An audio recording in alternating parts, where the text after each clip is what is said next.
Welcome to NHA Today, where we explore the path to lasting health and fulfillment through a whole food, plant-based lifestyle. Each week, we bring you real conversations with doctors, health experts, and everyday individuals who've transformed their lives through food, mindset, and community. This is NHA Today, powered by the National Health Association. Welcome to the NHA Today. No, your eyes, again, do not deceive you. This is not the Exam Room Podcast. This is Chuck Carroll, though, on behalf of the Physicians Committee and the Exam Room Podcast. And today we are talking about, here on the NHA Today podcast, we are talking about the connection between the foods that you eat and your mental health. How strong of a connection is there? Is there a connection between your dinner and depression? Well, we're going to find out. And joining us is the president, the founder of the Physicians Committee, Dr. Neal Barnard, to explain this to us. Thanks for being here, sir. Great to see you, Chuck. And how exciting is this to be talking on another format? I mean, we have done hundreds of episodes of the Exam Room together, but we are breaking new ground today in a new area with the NHA Today. Very exciting stuff. And I've been a member of NHA for a long period of time and have had the opportunity to speak at their conference, and really delighted to be supporting in this way. Absolutely. And I love Mark and Wanda Huberman, who are running the NHA. And Mark was on the Exam Room recently, and I didn't know that was somebody who truly has a real zest for life. And maybe he always has a smile on his face because he's only eaten a plant-based diet his entire life. I thought that was extraordinary. Did you know that about Mark? I had assumed he had started that at some point in life, but if he's done it lifelong, maybe that accounts for why he's the guy he is. Yeah, always with the smile on his face, which brings us to the topic of the show, mental health and your diet. How much of our mental health, our sanity, our happiness is tied to what it is that we eat every day? Well, the food choices we have affect our mental health in so many ways. And I got to tell you, Chuck, we discovered this, or at least in my life, I came to really appreciate this. Some years ago, we were doing a study at Geico, and you and I have talked about this a little bit. This was back a decade ago, where we had already had great findings in our NIH research showing that you could improve diabetes, you can improve weight, you can improve cholesterol and blood pressure. So we did a study with Geico to look at those things, those physical things. Would diabetes get better? Would people lose weight? And the diet that we used was a vegan diet. It was lots of fruits and vegetables and so forth, and it was low in fat. Anyway, Chuck, in the course of doing this, we didn't just look at those physical measures. We also looked at psychological measures. You can rate depression with certain validated questionnaires. You can rate anxiety. And what we found is that as time went on, not only did people lose weight, not only did their hemoglobin A1Cs improve, but their moods got better, a lot better. And specifically, that means depression indices went down, anxiety went down. And then we looked at sort of an objective measure. Are you at work or not? Is job absenteeism being affected by this? Because when people are depressed, they often maybe find a reason not to be at work. And we found that job absenteeism improved as well. So that was the first finding. And then after that, the whole question was, all right, let's try to explain why this is and see if we can understand it. And that is the next question. You know, obviously, a lot of us, we have had those moments where we've felt great about ourselves. Maybe we started to exercise more. We cleaned up our diets. We've lost some weight. We've seen the numbers on the scale decrease, and you just start to feel better. And I wonder, if that depression lifts because you're physically feeling better, or is there something also physiological happening in the brain? What do we know? Okay, you hit the $64,000 question. I think what you said is exactly right. If you're losing weight, you are going to feel better. If you have chest pain and it's gone, you're going to feel better for that reason alone. If that liberates you so you can now go for a walk or go for a run, which you haven't done, you're going to feel better. All of the physical changes engender psychological improvements because you're feeling better. However, there is a big physical part. And let me just jump in where I think the money is. When we're talking about depression and mood in general, inflammation has played a huge role. Now, people are used to inflammation. You get stung by a bee, and you're wherever you got stung, it just swells up, or you whack your thumb with a hammer, and your thumb swells up, it turns red. That's inflammation. But We learned a long time ago that certain foods cause inflammation, inflammatory foods, particularly animal products. And in this case, it's probably especially the proteins in them. There is some role for animal fat as well, but your body is responding to these things by releasing inflammatory chemicals from the white blood cells into the bloodstream. And these are there to, in your body's crude way, to heal. Those inflammatory chemicals have also been shown to affect the brain. So starting about a decade ago, researchers started to believe that, and I believe there's a lot of evidence for it, that depression is in large measure an inflammatory disease. So when we get inflammatory chemicals out of our blood because we're not eating the foods that engender them, it gets better for that reason alone. Very interesting, because we've seen documentaries, we've heard these stories about people that do lose an enormous amount of weight. They have been on antidepressants for virtually their entire adult life, and then suddenly they find that they don't need them anymore. The antidepressants go out the window along with their high blood pressure and cholesterol medications and everything else that they have been taking. That's really fascinating to me. And having experienced that myself, I always thought like maybe it was just because I was feeling better about myself that I no longer needed these things. But to know that there was like an actual inflammatory response, um, inflammatory chemical being released into the bloodstream, going to the brain doesn't like that, therefore you're depressed. Like that makes a whole lot of sense to me. It absolutely does. Chuck, let me tell you, for anybody who thought that depression doesn't have a physical component, it's got to just have to do with your attitude or something like that. We back, oh my goodness sakes, decades ago, there was a blood pressure medicine called reserpine that was commonly used. And it was invented because it pulls out or it sort of disables the neurotransmitters that keep your blood pressure high. You take the drug, those neurotransmitters aren't working so much anymore, your blood pressure goes down. The mistake was that those same neurotransmitters also regulate your mood. And so you could create depression in 24 hours in a totally healthy person. So the reason I'm saying this is that depression has a huge physical component as well as a psychological component. I mean, we can get affected by stress and so forth. So anyway, there you have it. By the way, Chuck, let's make a quick distinction here. Depression is not the same as feeling blue or feeling sad or feeling stressed or something like that. One is depression is like the climate. It's how things are day after day after day. You're not sleeping well. You're not eating right. You have no energy. You may have thoughts of death. It's the climate is coming bad in a big way. A momentary sadness is like the weather this afternoon. Something has come up. I'm feeling upset because I had an interaction at work or whatever. That is not the same as depression. Depression is the more chronic thing. How quickly do the effects set in? Say somebody goes to the drive-thru and they get like a triple cheeseburger, a big old thing of fries, and a milkshake to top it all off. Are they more likely to feel depressed later in the day, or are we talking about chronic depression that, those kinds of symptoms would only build up over time as a person habitually eats that style of food? Well, what you've just done is taken a cocktail that's going to do both.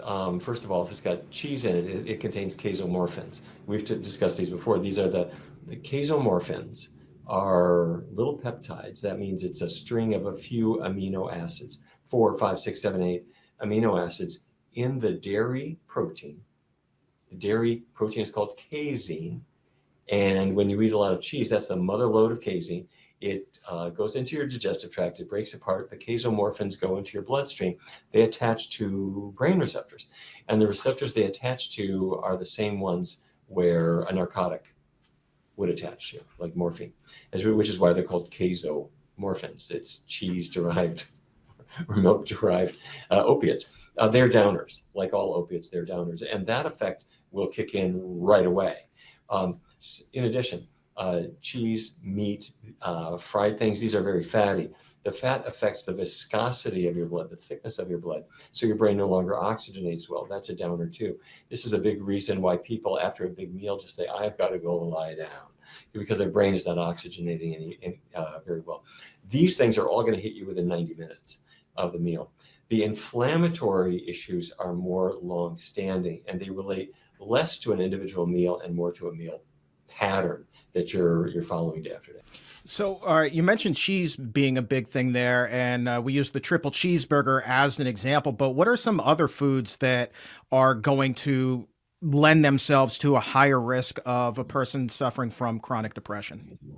Okay, well, the 600-pound gorilla in the room, of course, is all the things like caffeine, alcohol, and energy drinks that people become habituated to. And we should maybe just say a word about those things, because coffee will make you up a little bit, but it doesn't necessarily make people happier. And when people get very far into caffeineism, it's often experienced more as irritability than it is like creativity. And when people every day get into withdrawal, which they have before they've had their dose, that can contribute as well. Alcohol is a much bigger issue.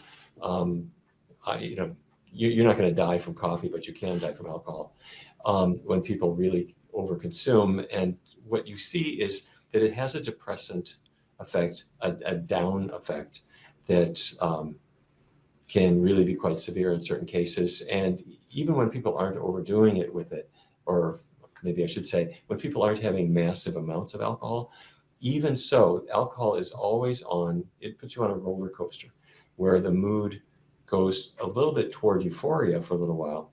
But as the alcohol molecules morph into what are called aldehydes, the liver changes the alcohol molecule to one called an aldehyde that goes into the blood, and that causes more of an irritation kind of feeling, a more depression feeling. So the glass of wine that you had at 7 p.m. has turned into aldehydes at 4 in the morning, and you're feeling kind of crummy. So those are the big things between the casomorphins, the fat intake, and then whatever other cocktail you're having. Those are things that can contribute to depression. That's interesting about the coffee. And I think about people who are true coffee lovers, and they are super cranky in the morning before they get that first cup of Joe. I definitely like a cup of coffee in the morning. I don't know, though, that I would qualify as cranky if I don't get it. Right. But we know those people, and so like that's the addiction coming out, right? I have a good friend who, for years and years and years, whenever I would see her, she was always really kind of a little bit irritable and really talkative and kind of a little hard to be around sometimes. She would just talk, and always kind of on edge. And then one day I saw her after not having spoken with her for quite some time, and she was really quite pleasant and patient and up mood. And I said, what's new in your life? She said, haven't had any coffee for about a month. And she just came down to the lovely person that she really was inside. So I'm using this as an example to illustrate that coffee has kind of a pit it leaves you in before this is all caffeine sources, will leave you in a little bit of a pit of withdrawal. And then when you're riding up the caffeine as it's going into your bloodstream, it doesn't engender happiness so much as it does a little bit of for some people, everyone's a little bit different, but a little bit of urgency and a little pressure. Now, coffee is probably the big source. It's also in a number of sodas, a Dr. Pepper or a Pepsi or a Coke or something like that. Look at the label. There's a substantial amount of caffeine in there. A cup of tea has about half the caffeine compared to a cup of coffee. You'll also find it in chocolate. If the caffeine is mixed with dairy and mixed with sugar, you get one of those fancy lattes from the coffee shop. Is that gonna worsen potentially the crash that comes with it and adversely affect you mentally? That's a great question, Chuck. I'm not sure what the answer is there, but my best guess is that what you would see is the sum of its parts.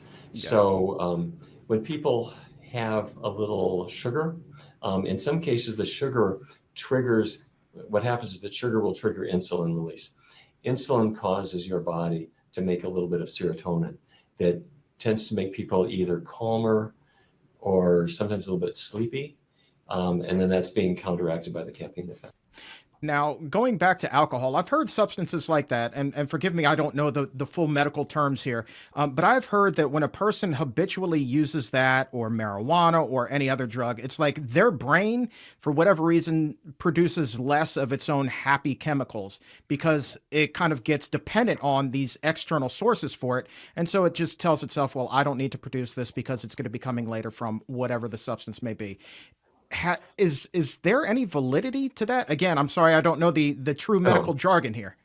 no. I mean, what you're saying is exactly right, and alcohol in particular really resets the neurotransmitters in the body in a very different way, so that one becomes dependent on alcohol, and that's why alcohol withdrawal can actually be fatal.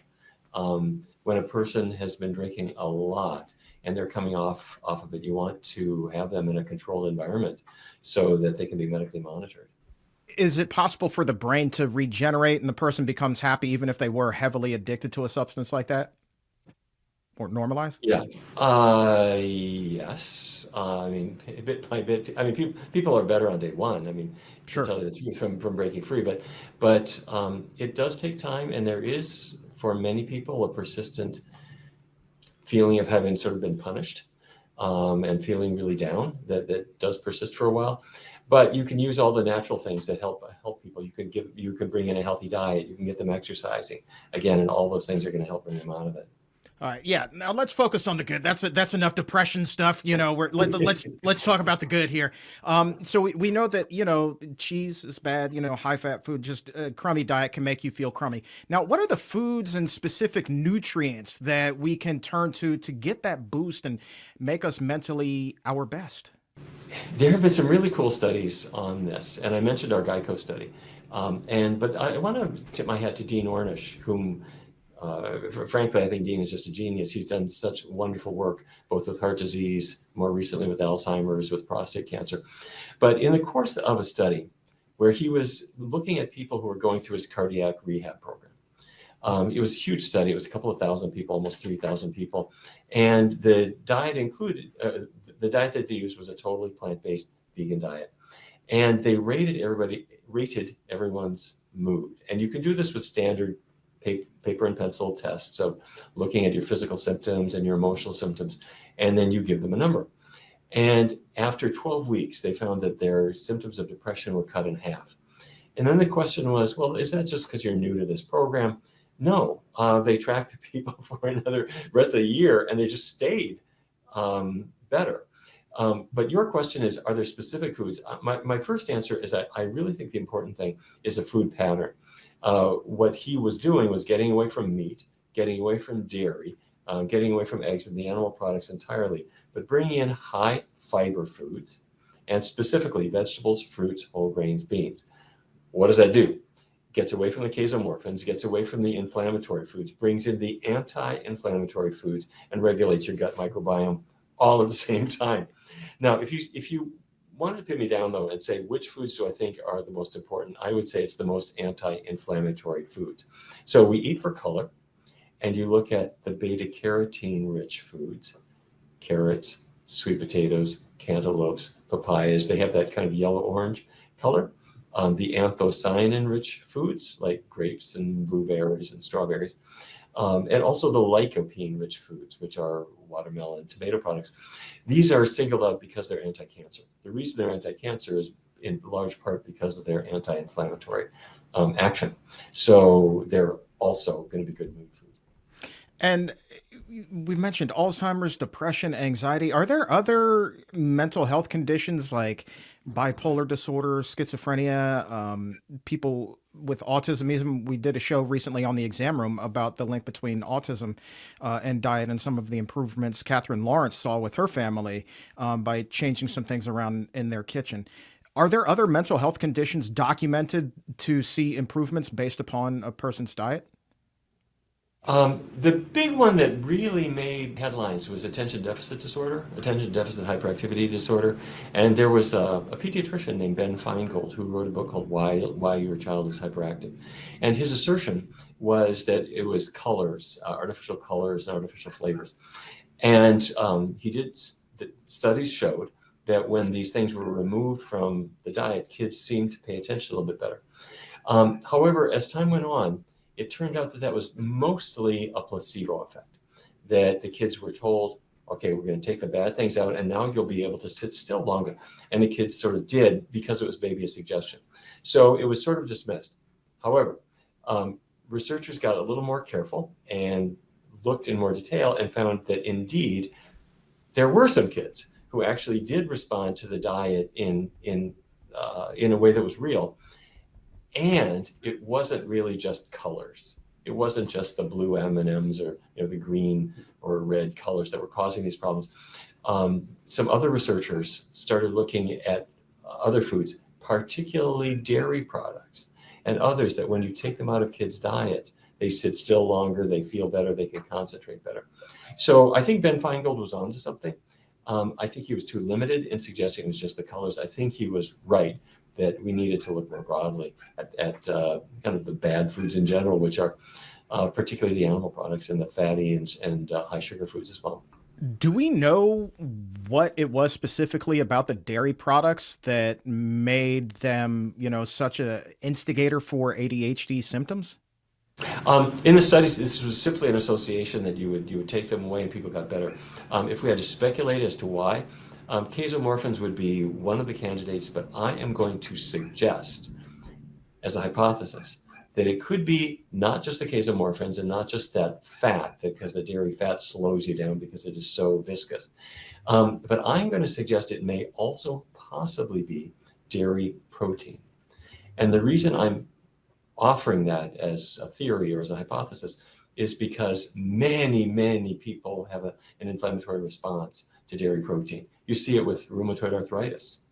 You see it with migraine, where when people get away from those foods, they feel better. They feel better physically.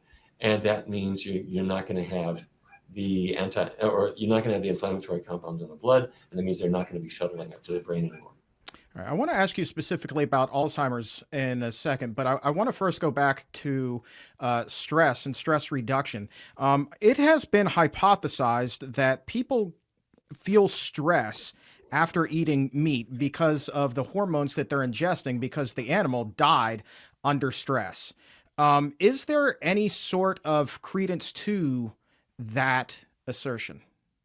I have heard that said. And yes, there have been some studies that seem to suggest that, but I have to say I've been really quite skeptical of that. It may be true, but personally, I haven't seen studies that really suggest that. And let me be clear, meat is bad enough for you from a nutritional standpoint. It doesn't have any fiber. It doesn't have any vitamin C at all. It doesn't have any complex carbohydrates. It doesn't have what you need. And it gives you this big glob of fat and proteins that engender, unfortunately, an inflammatory response. So it's bad enough as it is without our hypothesizing that the stress hormones would be an issue. All right. Now let's talk about Alzheimer's. We have seen Dean Ornish's work, which, within the last couple of years, specifically on Alzheimer's, has just been fascinating. For those who aren't familiar, what do we know in terms of how much a healthy diet and lifestyle can help mitigate that risk? I think the effective diet and lifestyle is enormous. It's huge for a couple of reasons. The first is, years ago, researchers in many places, but there was a big study at Kaiser Permanente, 10,000 people. They tracked folks who at midlife had high cholesterol levels. Those were the ones who ended up having Alzheimer's disease. And you think, wait, cholesterol, that affects your heart. What the heck could it do in your brain? Well, it turns out that cholesterol in the brain seems to be one of the drivers for amyloid deposition. And many other, amyloid is the protein that comes out of cells and is like trash in between the neurons. Also, it seems to maybe affect the tau proteins, which are these proteins that become damaged inside the cells. And these are the hallmarks of Alzheimer's disease. So cholesterol is not just bad for the heart, it also just seems to be a big issue for the brain. Now, the funny thing about it is, though, that your brain needs cholesterol. Your whole body needs cholesterol. Your body uses cholesterol to make certain hormones and to make cell membranes. But it's sort of like a construction crew building a highway might need some dynamite to clear away part of a mountain. and they're using dynamite, and it's part of what they use, but it's a pretty dangerous thing if it gets out of hand. And cholesterol is like that. It's a useful thing for the body, but it gets out of hand, narrows your arteries, and leads to other problems. So that has really been our entree into this. And so what that means is that foods that lower cholesterol are beneficial. That's thing number one. The other thing, though, is that certain specific foods appear through their anti-inflammatory effects to also help to reduce the risk of cognitive loss. What would those specific foods be? I want to tip my hat to Harvard. Harvard has done so many good studies, I have to say. The Nurses' Health Study got started in the mid-'70s, and then it was followed by the Health Professionals Follow-Up Study. And when they started to reach old age, the researchers noticed that certain foods were connected with continued cognitive well-being, meaning you could still remember where your car keys are and everything else. And at the beginning, the findings were kind of modest. They would show green leafy vegetables. Oh, and there's a funny one in the health professional study. These are professional men.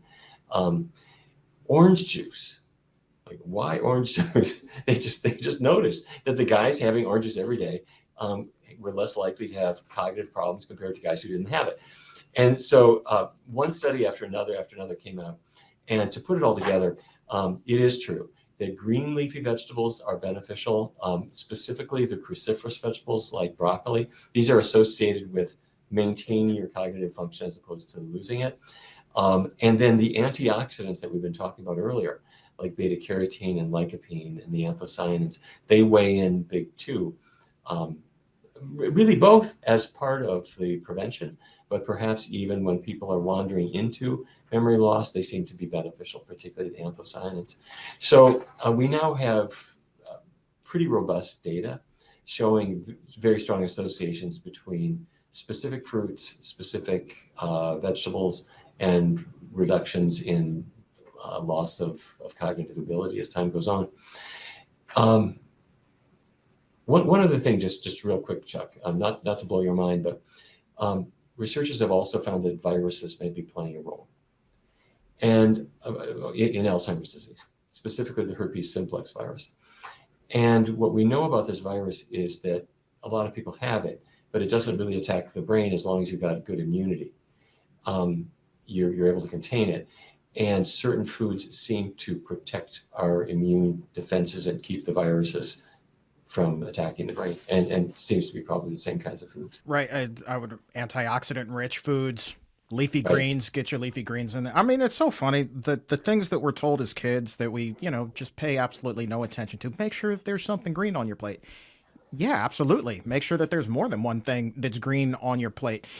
With Dean Ornish's research, he was able, correct me if I'm wrong, to prove that when it came to patients who were maybe just in the very early stages of Alzheimer's or had a mild cognitive impairment, they were able to reverse that with lifestyle and diet interventions, correct?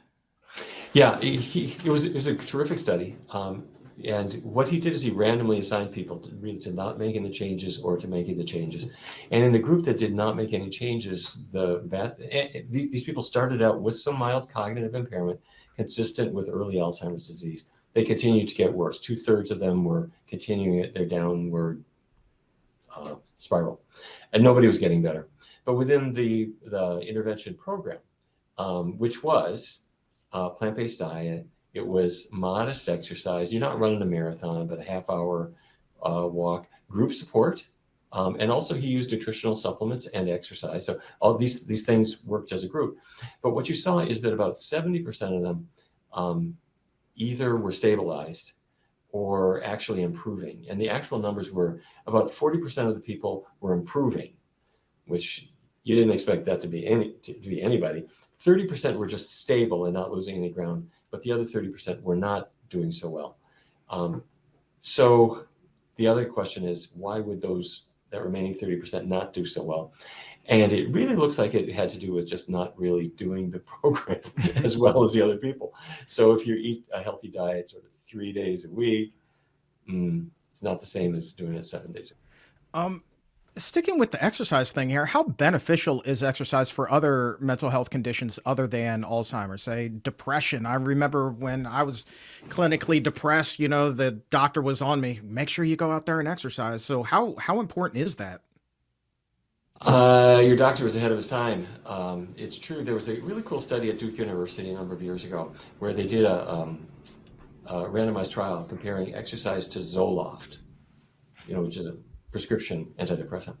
And basically, they were about the same. It was a 16-week trial, and you could show that the exercise was about the same. The beauty of that is that there are no negative side effects of exercise. So that study raised the question of, is this really an effective exercise, or is it that you're at the gym and you're surrounded by other people and they're playing loud music and you're getting group support, and so maybe it's not the exercise at all. So there was a follow-up study in Dallas where they had people exercising alone and showed the same benefit.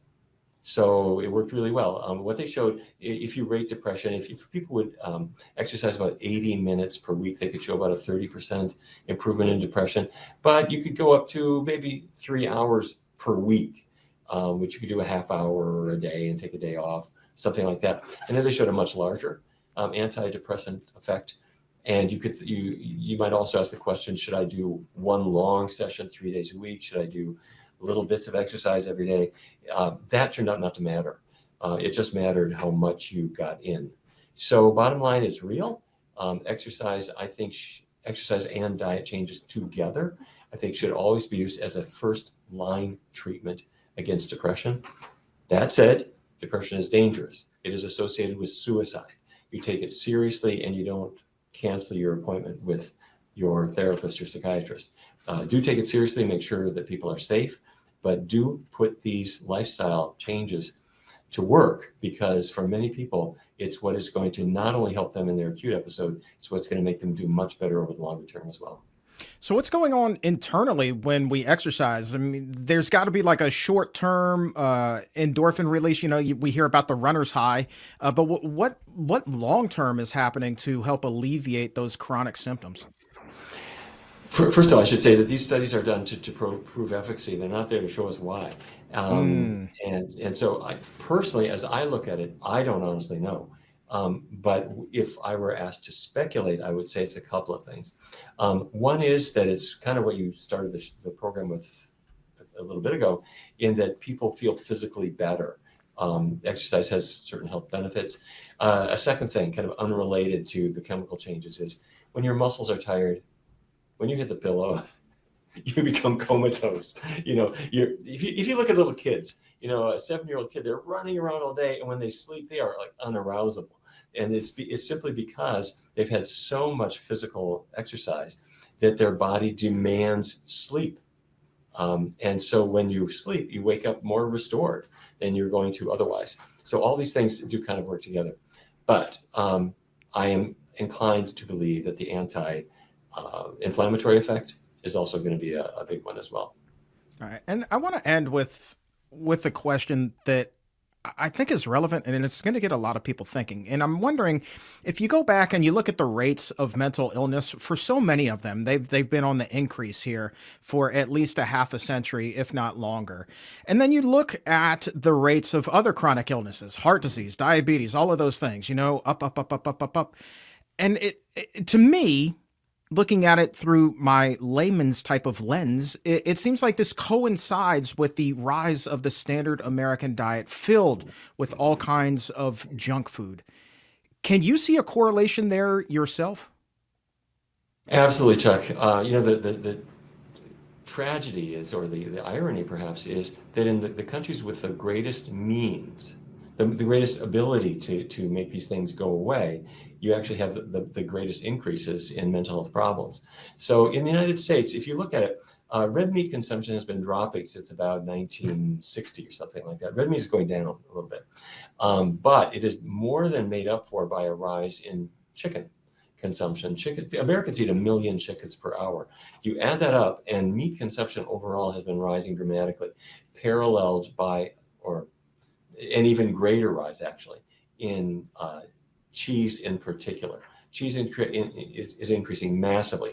These are very inflammatory foods, that cause health problems that in turn complicate our mental health adaptation, but they have inflammatory effects that affect the brain as well. So back a century ago, you were considered a fortunate person to be able to afford a steak dinner. And now we know you're the person who's most likely to end up in trouble. And it makes me think, like, we can't always control the environment around us, but we can always control what we eat, how we live our life. And I think that, as you said, diet and lifestyle, those should be like the paramount. That should be the front line of our defense in this case for mental health. And I think that if people practice that, go out, lace up their sneakers, as you like to say, I think that we might see a lot of improvements, especially among people who have been suffering chronically for a very long time and probably feel very lost. Tried every antidepressant known to man. They haven't tried taking a walk just yet. And I would be really curious to see what the result would be, Where I think we need this the most is with young people. Kids today grow up with threats that never existed before. I'm talking about just the population is growing, so there's more interpersonal tension. The political climate does kind of ooze into their lives a little bit, the sort of hatred and conflict that we're seeing. But they're also on screens, which there were no smartphones, until the current generation.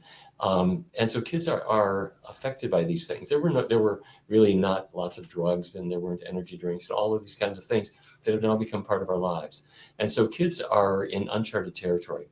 And if there's one thing you can do for your kids, it's to try to give them the most healthful possible diet with consistent support, not just for their physical health, but for their mental well-being as well. You're going to launch them into the world, and it's good if they have some good habits to carry along with them. I think, I hope that this conversation today gets turned into a feature article in Health Science Magazine. I love that magazine. It's my second favorite, right after Good Medicine. But you're a fan of Health Science Magazine as well, I know. Yeah, Health Science, for people who don't know, this is the official NHA magazine, and it always features profiles of people doing this kind of work and very, very practical information as well. So I think I strongly encourage people to read it. It's very, very accessible and super educational. I know. Like, I'm just thinking, like, a lot of people would really, I think, enjoy getting their hands on that and reading a nice in-depth article about what it is that we've been talking about today. I think that it would open up a lot of eyes. Yeah, it's the kind of magazine you could curl up in an easy chair with and really learn a lot from. Well said. All right, Dr. Neal Barnard, thank you for your time, my friend. Thank you, Chuck. And this has been the NHA Today. Thank you for joining us on the NHA Today podcast. Subscribe and follow the National Health Association on YouTube and social media for the latest in plant-based science and healthy lifestyle support. For more resources, articles, and information about our membership and conference, visit healthscience.org. Until next time, here's to your plant-powered health.